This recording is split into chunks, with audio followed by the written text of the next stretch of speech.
बिस्मिल्लाहिर्रहमानिर्रहीम, अस्सलाम वालेकुम। आप देख रहे हैं स्पोर्ट्स फ्लिक्स, मैं हूं हमजा शफीक। तो जनाब, पाकिस्तान के क्रिकेट शायकीन के लिए एक बुरी खबर यह है कि शाहीन शाह अफरीदी और premium fast bowler ODI team के कप्तान जो हैं वो घुटने की इंजरी के बायस जो है वो बीबीएल से बाहर हो चुके हैं। और अब ये किस नौयत की इंजरी है और अब उन्होंने रिहैब कहाँ पर इसके कंप्लीट करना है, क्योंकि आपको याद होगा वर्ल्ड कप 2022 में भी घुटने की इंजरी का शिकार हुए और तब से लेकर अब तक 100% फिट शाहीन शाह अफरीदी नहीं हो पाए। इसके बावजूद उनको मुसलसल क्रिकेट खिलाई गई। ये बहुत सारे सवालिया निशान मैनेजमेंट पे भी उठते हैं, पीसीबी और ये जो मेडिकल पैनल है, इस हवाले से भी इनको सोचना पड़ेगा कि एक एसेट पाकिस्तान क्रिकेट टीम का, पाकिस्तान का, अब वो जो है 100% फिट हुए बगैर उसको मौका दिया गया, उन्होंने खुद मौका लिया या फिर उनको दिया गया, ये एक डिबेट है, इस पर बात करते हैं फर्दर।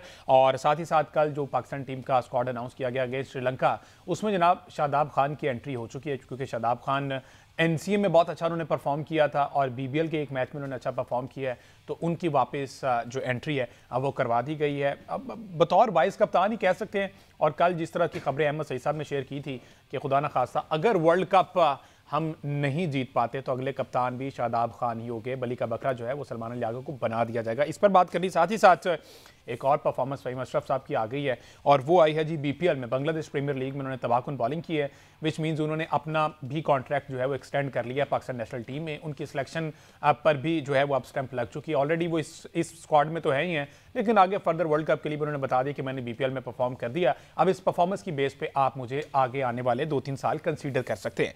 साथ ही साथ जनाब, इंटरनेशनल क्रिकेट काउंसिल ने जो एशेज सीरीज का चौथा टेस्ट जो है 2 दिन में खत्म हुआ, जो कि इंग्लैंड के नाम रहा, इस पर उन्होंने मेलबर्न क्रिकेट ग्राउंड की पिच को गैर तसल्ली बख्श करार दिया है, कोई डीमेरिट पॉइंट दिए हैं। इस पर हम बात करेंगे। हमारे साथ मौजूद हैं senior sports analyst anchor Hasnain Liaquat साहब, साथ ही साथ अहमद सईद में ज्वाइन किया है। Welcome to both.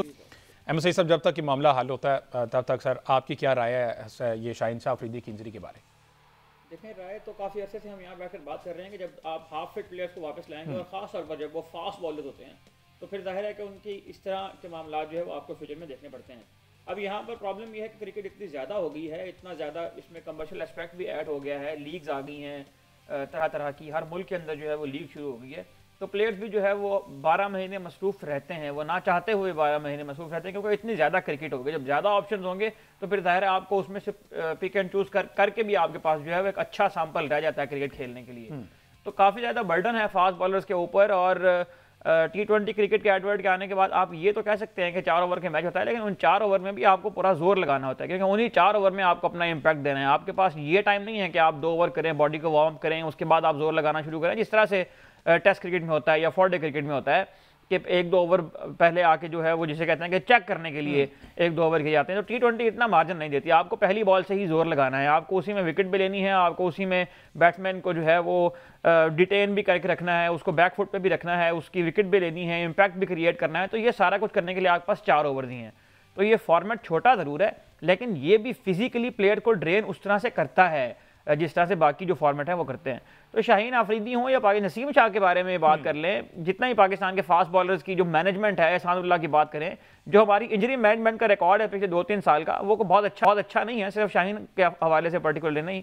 Shaheen Afridi का मामला है 2022 के वर्ल्ड कप में शुरू हुआ था, उसके बाद इनको हाफ फिट जो है वापस लाया गया था, इनके रनअप का मसला भी था, इनका रिदम का मसला भी था, इनका बॉल जो है वो लाइन के ऊपर नहीं पड़ रहा था, फिर आहिस्ता आहिस्ता इनका रिदम आना शुरू हुआ, फिर हमने देखा कि इन्होंने सम टाइम्स ये 140 के ऊपर बॉल करते भी जो हमें नजर आए, लेकिन ज़्यादातर जो है वो उसमें हमें 135 136 के अराउंड जो है वो क्लिक्स हमें करते हुए नजर आए। इनकी स्पीड ही मुतासिर हुई, इनका रिदम मुतासिर हुआ, नई लाइन मुतासिर हुई, जिसकी वजह से शाहीन अफरीदी का जो इम्पैक्ट पहले आता था पाकिस्तान की टीम में वो अब देखने में नहीं मिलता। लेकिन उसके बावजूद ना टीम मैनेजमेंट ने इनको रेस्ट दिया, ना शाहीन अफरीदी ने खुद ही यह ख्याल किया कि मुझे किसी क्रिकेट से ब्रेक लेनी चाहिए। इन्होंने हर तरह की क्रिकेट फिर उसके बाद खेली, इन्होंने PSL खेली, इन्होंने पाकिस्तान के लिए रेड बॉल क्रिकेट खेली, इन्होंने पाकिस्तान के लिए वाइट बॉल क्रिकेट खेली, जहां जहां इन्हें मौका मिलता रहा वहां वहां इन्होंने जो है वो क्रिकेट खेली। बरअक्स हम देखते हैं अभी पैट कमिंस जो है वो आपको याद होगा एशिया सीरीज के 2 टेस्ट उन्होंने मिस किए इंजरी की वजह से, तीसरे टेस्ट में वो वापस आया, उन्हें कप्तानी की वजह उन्होंने देखा कि हमारी टीम ने इस सीरीज को पैकअप कर दिया है, हम 3 अप हो चुके हैं, सीरीज जीत चुके हैं, अगले 2 टेस्ट मैच जो है वो अगर हम हारते भी हैं तो भी एशिया सीरीज हम रिटेन कर चुके हैं, तो उन्हें खुद ब खुद जो है वो रेस्ट ले लिया। तो जितनी क्रिकेट यहाँ पर हो रही है उसमें प्लेयर्स की भी ये रिस्पॉन्सिबिलिटी है। इसके ऊपर तो हम बहुत बात कर चुके हैं कि पीसीबी फेल हो चुका हुआ है, लेकिन मेरा ये ख्याल है कि शाहीन आफरीदी ने भी अब जितनी क्रिकेट खेल ली है उन्हें भी इस बात का अंदाजा होना चाहिए, अपनी बॉडी को वो उनसे बेहतर कोई भी नहीं समझता है, को भी चाहिए, तो शाहीन को भी यहाँ डिसीजन लेना चाहिए था। डेफिनेटली जिस तरह से हम एग्जांपल देने पे मजबूर हैं जसप्रीत बुमराह कि उनके प्रॉपर फिट होने के बाद वापस आए। असनैन भी what's your take on it? Shaheen Shah Afridi को खुद भी चाहिए था कि अगर अभी उनकी बहुत क्रिकेट बाकी बची हुई है, अभी उनकी एज उस तरह से नहीं है, तो अगर वो 100% फिट होने की तरफ जाते, रिहैब कंप्लीट करते, जब तक उनकी बॉडी उनका साथ ना देती और इसको मद्देनजर रखते हुए आगे आते तो ज्यादा बेहतर ना होता। देखें, मैं तो आपको एक और खबर देता चलूं कि शाहीन शाह अफरीदी को आपने ये कहा कि वो बिग बैश लीग में बाहर हुए हैं। मेरी इतलात के मुताबिक जो सोर्सेज ने मुझे बताया है, शाहीन शाह अफरीदी हो सकता है, ये पॉसिबिलिटी भी है कि वो 2026 के T20 वर्ल्ड कप में भी आपको नजर ना आए।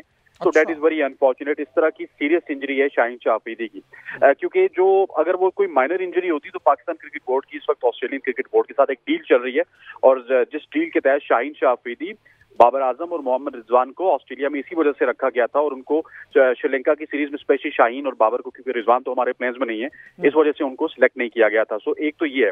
दूसरा जो अहमद सईद साहब ने बात की, मैं उनको सेकंड करूंगा कि ये पाकिस्तान क्रिकेट बोर्ड को तो सोचने वाली बातें होती हैं, लेकिन शाहीन शाह अफरीदी को बच्चे नहीं है। उन्होंने पाकिस्तान के लिए अब तकरीबन 6, 7, 8 साल बड़े हायर लेवल पर क्रिकेट खेली है। कहने को वो खुद भी कहते हैं कि वो पाकिस्तान के प्रीमियम एक्सप्रेस पेस बॉलर हैं, लेकिन अनफॉर्चुनेटली मुझे ये समझ नहीं आती कि पीसीबी भी और हमारे जो बॉलर्स हैं वो भी इनको वर्ल्ड कप से 40 दिन पहले लीग खेलने की क्या जल्दी होती है। मुझे याद है कि करोड़ रुपए का कॉन्ट्रैक्ट मिल रहा था मिचेल स्टार्क को आईपीएल का, लेकिन उन्होंने आईपीएल छोड़ दी थी और 2023 का वर्ल्ड कप प्रेफर किया था। और आप देख लीजिए कि 2023 के वर्ल्ड कप में उन्होंने अहमदाबाद में इंडिया के घर में इंडिया को मारा। तो आपके प्लेयर्स को भी, आपके बोर्ड को भी चीजें प्रायोरिटाइज करनी होती है। अनफॉर्चुनेटली हमारे यहाँ ना बोर्ड कुछ प्रायोरिटाइज करता है और ना ही हमारे जो शाहीन शाह अफरीदी या कोई भी सीनियर प्लेयर वो प्रायोरिटाइज करता है। हर शख्स की यही कोशिश होती है कि एनओसी भी मिल जाए और साथ साथ इनकी ये कोशिश होती है कि पैसे भी कमाए जाएं। सो इस वजह से ये गलती बोर्ड की भी है और शाहीन शाह अफरीदी की भी। और जहां तक अब इंजरी का ताल्लुक है, वो इतनी सीरियस हो चुकी है कि अनफॉर्चुनेटली आप उनको वर्ल्ड कप में भी नहीं देखेंगे। और मैं आपको थोड़ा सा माजी में लिए चलूं तो 2023 में भी ऐसे हुआ था कि बांग्लादेश प्रीमियर लीग खेलते हुए नसीम शाह इंजर हुए थे, बल्कि आई थिंक श्रीलंका में खेलते हुए इंजर हुए थे, श्रीलंका की लीग। और उसके बाद आपने देखा था कि कितना बड़ा डेंट पड़ा था पाकिस्तान की बॉलिंग को, और उस वक्त नसीम शाह अपने पीक पे थे। वो वाला नसीम शाह अभी तक हमें देखने को नहीं मिला जो उस वक्त था। सो ये एक बहुत बड़ा सेटबैक होगा, चाहे शाहीन शाह अफरीदी विकेट ले रहे थे नहीं ले रहे थे। शाहीन शाह अफरीदी पिछले 5-6 साल में अपना एक नाम बना चुके थे और कहीं ना कहीं पे उनकी रेपुटेशन काम आ जाती थी, चाहे हमें अगर पहले ओवर्स में काम नहीं आती थी तो एंड के ओवर्स में काम आती थी।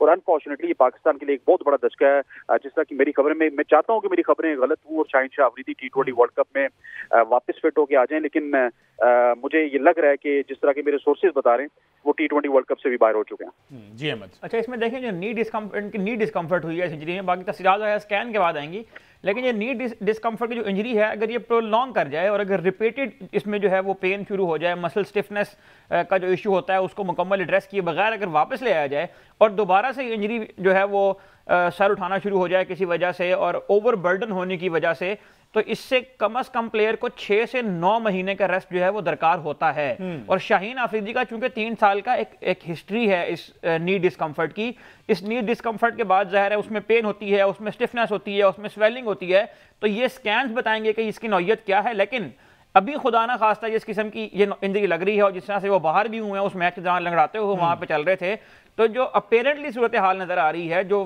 फिजिकल हमें चीज नजर आ रही है शाहीन शाह अफरीदी के हवाले से, वो तो यही लग रहा है कि एक लॉन्ग डिले है जो अब हमें खुदा ना खास्ता देखने को मिलेगा। मैं अगेन यहाँ पर यह बात कहना चाहता हूँ कि अगर आपने शाहीन शाह अफरीदी को 2022 के वर्ल्ड कप में मैच से इसलिए निकाला था कि आपके ख्याल में प्लेयर इंपॉर्टेंट है और उसको बचा लेना चाहिए, तो मेरा ख्याल है कि ये डिसीजन आपको अब भी लेना चाहिए। लेकिन अगर आपने ये डिसीजन उस वक्त लिया था कि आपने पाकिस्तान क्रिकेट टीम का फाइनल दाव पर लगा दिया था प्लेयर को बचाने के लिए, जो कि मैं समझता हूं कि ठीक डिसीजन था, तो फिर आपने उस प्लेयर को मुकम्मल रिहैब करने के बाद दोबारा पाकिस्तान के लिए खेलने के काबिल क्यों नहीं बनाया? इसका जवाब कौन देगा? इसकी अकाउंटेबिलिटी किसने की है? इसकी अकाउंटेबिलिटी करने वाले इदारे ने अब तक क्या किया है इन इंजरीज के बारे में? कितने लोग फारिग हुए हैं? क्रेडिट लेने सारे आ जाते हैं ना। बिल्कुल ऐसे। हमारे यहाँ पे रवैया ये होता है कि जब कोई शाहीन की बॉल विकेट को लगा नहीं है और उससे पहले ट्वीटें शुरू हो गई हैं कि जो हमने ये प्लेयर तैयार किया था, हमने जो है ये हमारे उस प्रोग्राम से आया है, फलां प्रोग्राम से आया है, फलां कैंप हमने लगाया था उसमें आया है, फलां कोच की मेहनत का नतीजा है।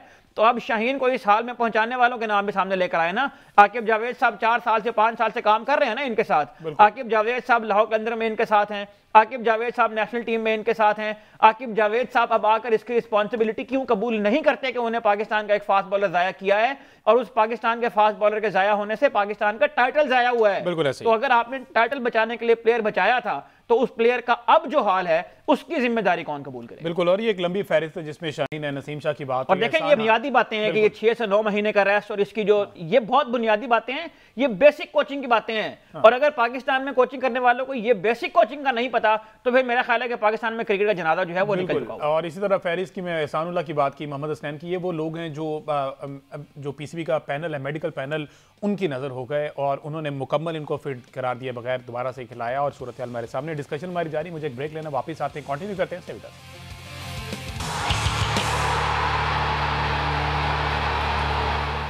वेलकम बैक जी। बात हो रही क्रिकेट के हवाले से और इंजरीज़ की बात कर रहे हैं। हमारे फास्ट बॉलर्स जो कि इस टाइम फ्रेम से गुजरे जहां पर इंजरीज़ की एक भरमार हुई पड़ी हुई है, जिसमें नसीम शाह भी गुजरे, शाहीन शाह अफरीदी दोबारा से इंजर्ड हो गए, एहसानुल्लाह और मोहम्मद हसनैन, ये वो चंद नाम है जो हमारे सामने आ गए। अदरवाइज़ बहुत से ऐसे दूसरे डोमेस्टिक स्ट्रक्चर में भी पहले प्लेयर्स मौजूद है जिसकी उस तरह से निगहदाश्त नहीं हो पाई पाकिस्तान क्रिकेट बोर्ड की जानिब से, मेडिकल पैनल की जानिब से।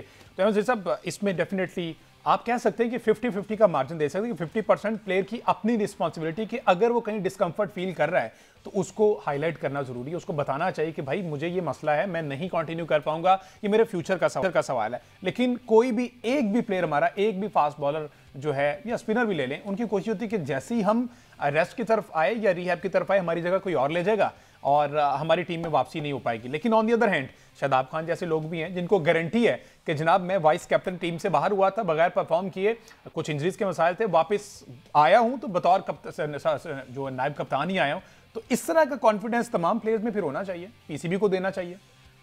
देखें बात तो आपकी ठीक है, लेकिन हमारे यहाँ तो कप्तान भी इस तरह के होते हैं जो नहीं बोल पाते, और हमारे यहाँ तो जो है वो कोचेस भी इस तरह के होते हैं जो समटाइम्स इतने मजबूर होते हैं बेचारे कि उनकी मर्जी की टीम उनको नहीं मिलती है। तो प्रॉब्लम यह है कि जिस ग्रूमिंग की हम बात कर रहे हैं, हमारा जो क्रिकेटिंग कल्चर है वो प्लेयर्स के अंदर इतना एक्यूमेंट डेवलप नहीं करता कि वो ये बता पाए कि मैं, अब जाहिर है कि एक देखें शाहीन अफरीदी में और एक नए प्लेयर में ये फ़र्क है कि वो जाहिर है अभी नया है, लेकिन जब आप 7-8 साल किसी गेम के अंदर पार्टिसिपेट कर लेते हैं तो आपको उसकी निटी-ग्रिटीज़ का खुद भी अंदाज़ा हो जाता है। आपको पता होता है कि आपकी बॉडी के ऊपर क्या चीज़ असरअंदाज होती है, आप 10 ओवर करवा कैसा फील करते हैं, आप 50 ओवर करवा कैसा फील करते हैं, आप 4 ओवर करवा कैसा फील करते हैं। तो ये आपकी बॉडी को आपसे बेहतर कौन जानता। और जिस तरह आपका एक्सपीरियंस बढ़ता जाता है उस तरह आपसे ये तवक्को की जाती है कि आप क्रंच मोमेंट्स के अंदर टीम के लिए और फिर इनफरादी तौर पर अपने लिए जो डिफाइनिंग मोमेंट्स हैं उनका तयन कर सकेंगे। ये मेरा मोमेंट है, यहां तक मैंने खेलना था, अब मुझे रेस्ट लेना है, या फिर ये वो मोमेंट है जहां पर मुझे टैक्टिकली ये डिसीजन लेना है।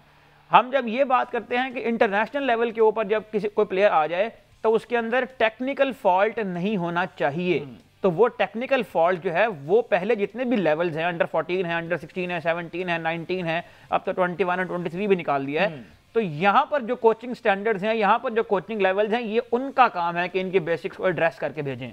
अनफॉर्चुनेटली हम जो प्लेयर बनाने का प्लेटफॉर्म है ना, उसके बारे में इतने इंटरेस्टेड नहीं है। हमारे फर्स्ट क्लास का क्या हाल है आपके सामने, हमारे फ्रेंचाइज क्रिकेट में किस तरह से कोचिंग होती है, किस तरह से टीमें सेलेक्ट होती हैं, कौन लोग हैं जो डेटा की बुनियाद पर टीमें बनाकर देते हैं, सारी चीजें आपको पता है। और हमारी इन्हीं नर्सरी से प्लेयर आ रहे हैं। हमने पीएसएल से प्लेयर लिए, मोहम्मद हारिस जब यहाँ पर आए पाकिस्तान की टीम में तो आपको नजर आता था कि इतना बड़ा बड़ा गैप बनता है उनके बैट और पैड में, उनकी जो टेक्निकल साइड थी वो एड्रेस ही नहीं हुई थी। इसी तरह बहुत सारे ऐसे प्लेयर जो अंडर 19 और डोमेस्टिक खेल भी आते हैं, उसके बावजूद भी जो प्लेयर अंडर 19 और डोमेस्टिक खेल कर आने के बाद टीम में एडजस्ट नहीं हो पाते, तो ये उस सिस्टम के ऊपर सवाल है, उस कल्चर के ऊपर सवाल है कि भाई आप ऐसा कल्चर क्यों नहीं बना रहे। तो हम तो अभी उनकी टेक्निकल एबिलिटीज ही नहीं एनहांस कर पा रहे, हम उनकी डिसीजन मेकिंग कैसे करेंगे। जो टैक्टिकल साइड है प्लेयर की वो बेहतर होती है एक्सपीरियंस के साथ, वो बेहतर होती है एक्सपोजर के साथ, वो बेहतर होती है लर्निंग के साथ साथ। जिस तरह आपका ग्रो करता जाता है आपका जो लर्निंग का पिरामिड है, लेकिन प्रॉब्लम यह है कि जब आप मीडियोकर प्लेयर्स के साथ ग्रो कर रहे होते हैं तो आपका एक्यूमेंट मीडियोकर होता है। जब आप वर्ल्ड क्लास प्लेयर्स के साथ ग्रो कर रहे होते हैं तो आपका सोचने समझने का अंदाज, आपके बोलने का अंदाज, आपके उठने बैठने का अंदाज, आपका लोगों को ट्रीट करने का अंदाज और आपकी डिसीजन मेकिंग, आपकी फैसला साजी वो उसी लेवल की होती है। तो अब आप देख लें कि आपने किस तरह का कल्चर बनाया।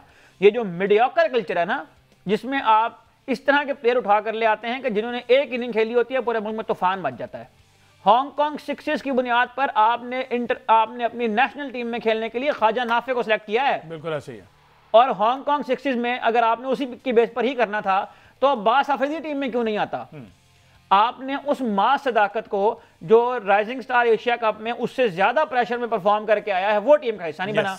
तो फैसला साजों का जो ऊपर से हाल है वही हाल आपको यहां नजर आ रहा है कि 7-8 साल आप शाहीन को छोड़ देना, आप फहीम अशरफ की बात करें, आप मोहम्मद नवाज की बात करें, आप नसीम शाह की बात करें, हारिस रऊफ की बात करें, कौन सा ऐसा प्लेयर है किसी एक प्लेयर के ऊपर ना हाथ रखें जिसने 8 साल 9 साल पाकिस्तान के लिए क्रिकेट खेली है और आप ये कह सकते हैं कि इसमें ये सलाहियत पैदा हो गई है कि ये हर तरह के हालात में टैक्टिकल डिसीजन ले सकता है। एक प्लेयर आपको नहीं मिलेगा। पाकिस्तान ने पिछले 5 सालों में सबसे बड़ा सुपरस्टार बाबर आजम पैदा किया है। बाबर आजम का बतौर कप्तान क्या हशर हुआ है वो आपको मुझे पता है। और बाबर आजम की डिसीजन मेकिंग, बाबर आजम की फैसला साजी, बाबर आजम की क्रंच मोमेंट्स के ऊपर यस या ना करने की सलाहियत वो हमें पता है, वो किसी से ढकी छुपी नहीं है। तो हमारे तो कप्तान इस तरह के आते हैं। कब से चल रहा है वैसे ये जो लेगेसी शुरू हुई है ये कब से है? उससे पहले तो हमने देखे बड़े दिलेर कप्तान भी थे, प्लेयर्स भी थे, अपना डिसीजन खुद लेना जानते थे। बीइंग प्लेयर मैं बात कर रहा हूँ, को पता था कि हमारे लिए क्या अच्छा है क्या बुरा है। लेकिन अभी जो सारी सूरत हाल आपने बताई कि कोई एक भी नाम ऐसा नहीं है जो उस क्राइटेरिया को मीट कर रहा हो, जिसको पता हो कि जनाब I am one of them और मैंने काम करके आया और मुझे पता है अपने जो लूप होल्स हैं, लेकिन ऐसा कोई भी नहीं है। तो ये कब से स्टार्ट हुआ है? मैं मतलब एक क्रिकेट के तालिब इल्म के तौर पे ये बात समझता हूँ कि मैंने जो पहले बात की है ना कि जब आप बड़े प्लेयर्स के साथ ड्रेसिंग रूम शेयर करते हैं ना, जब आप विनर्स के साथ बैठते हैं, 92 का पूरा लॉट आप निकाल के देखें, आप उनकी उससे बहुत इख्तिलाफ कर सकते हैं कि उन्होंने जितना वो अचीव कर सकते उतना अचीव नहीं किया, लेकिन उस वर्ल्ड कप ने पाकिस्तान की क्रिकेटिंग कल्चर को कितना कॉन्फिडेंस दिया, कितने बड़े बड़े प्लेयर, बड़े बड़े नाम उस ड्रेसिंग रूम में पैदा हुए। आप इमरान खान के साथ ड्रेसिंग रूम शेयर करें, वसीम अकरम के साथ ड्रेसिंग रूम शेयर करें, वकास यूनुस के साथ ड्रेसिंग रूम शेयर करें, आपके कॉन्फिडेंस का एक अलग लेवल होता है। बिल्कुल। लेकिन उसके अगेंस्ट आप उन प्लेयर्स के साथ जब ड्रेसिंग रूम शेयर करेंगे जिनके फर्स्ट क्लास मैच 10-10 है ना, जिनके अपने जो क्रेडेंशियल्स है वो पूरे नहीं है, तो जब आप उनके साथ ड्रेसिंग रूम शेयर करेंगे तो आप क्या लर्न करेंगे उनके साथ? पाकिस्तान क्रिकेट में जो ये ट्रांजिशन हुई है ना कि आपने फर्स्ट क्लास से प्लेयर लेने की बजाय फ्रेंचाइज से प्लेयर लेना शुरू कर दिए हैं, उस वक्त से ये मामला शुरू हुए हैं। क्योंकि जो प्लेयर वहां बैठे होते हैं ड्रेसिंग रूम में, उनका अपना एक्यूमेंट डेवलप नहीं हुआ होता जो उस वक्त तक डेवलप नहीं होगा जब तक वो 3 डे 4 डे क्रिकेट या स्कूल क्रिकेट खेलकर ना आए। बिल्कुल ठीक है। ये बहुत सारे सवालिया निशान हैं और वो हमेशा से हैं और अल्लाह करे हमें इनका जवाब मिल जाए। कोई बताए हमें कि ये चीज़ें हैं जिसकी वजह से हम इसको कंटिन्यू नहीं कर पाते, इनको जवाब नहीं दे पाते। ये सारी सूरत इस पर फर्दर आने वाले शोज में मजीद डिस्कस करेंगे। मुझे दीजिए इजाजत। अल्लाह।